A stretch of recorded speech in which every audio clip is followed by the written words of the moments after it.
Hi, it's Brooke with WTI. I have to show you my new best friend. That is this Keonjinn gold vanity mirror. This is amazing because it shows my whole face. I don't have to bend over to get my face in the mirror. I love the clarity of this glass. It's perfect for seeing things that I don't see in natural light, and it allows me to get ready and feel like I'm my best self.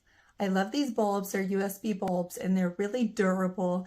I like how easy everything was just to put in place. The feet, the stand here is wooden, and I think it looks really beautiful against this gold mat. Just gives it a very natural appeal, making it all the more special. The buttons on the side are really awesome. They work great.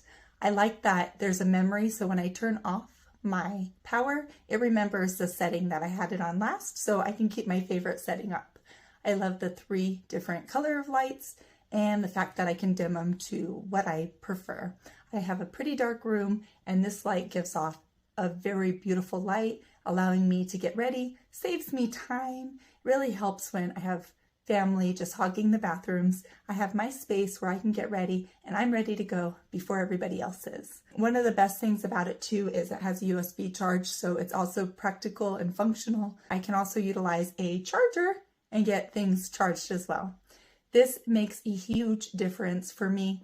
I love how it came in a gorgeous box. So if I were to give it as a gift, I don't even think I'd wrap it because the box was stunning and it was wrapped perfectly. Everything came in prime condition. I absolutely love this. This 22 by 25 inch lighted mirror is definitely an amazing friend for me. I love it, but that's just my point of view.